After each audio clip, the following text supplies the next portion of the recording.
Mary Jean Topping. My mum's recently changed her name. Not in a big way. To us she's always Mam, our mum. But she's gone from telling people her name's Jean Topping to saying her name is Mary Jean Topping. This is reasonable, as that's her full name. But it can be a bugger when you're looking for her in an hospital bed. Still, when you're 86 years old, you can do as you please. My mum has had it tough over the last few years. To be honest, she's not had an easy life, bringing up 5 children with her husband Joe, and she also looked after my grandfather and uncle when her mother died. But she won't change a thing, and she loves her family, and we love her. She does love her party though.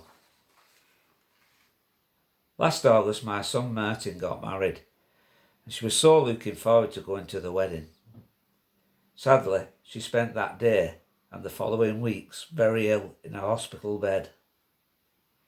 Thankfully, she made a full recovery and despite some walking difficulties, was able to enjoy little trips out and a bingo night once a week with local senior members. Then, like a black cloud blocking the sun, came the virus.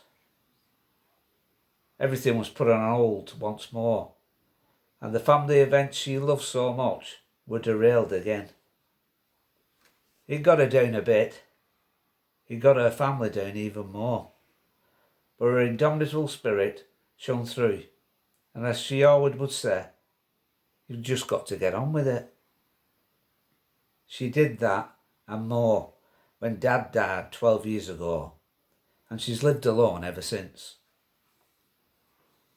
If I can, I'd like to take you back to the mid-1970s, when the council house we lived in could have used a revolving door.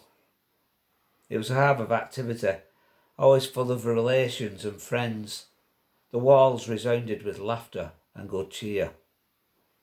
Christmas was the highlight of the year, but not the only one, I'm sure.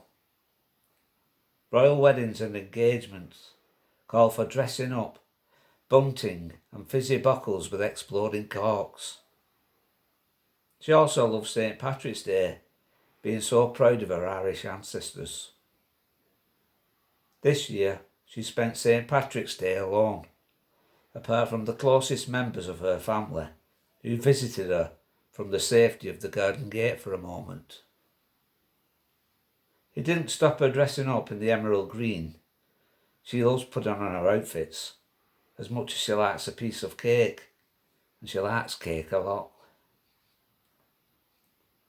VE Day was no different, and she was decked out in her patriotic colours with a smile a mile wide. I took a photograph of her from the bottom of the garden, and my sister Catherine sent it to the Wigan Observer, who kindly put it in their tributes to that wonderful day that rewarded us with so much sunshine. Mum was so proud, she rang everyone she knew to tell them she was in the local paper. It went a long way to lifting the disappointment of missing out on another family get-together. We, the family, can promise our mum one thing though. When this pandemic is over, we shall hold the party to end all parties, to celebrate the life of Mary Jean Topping and the love she gave us all. Thank you.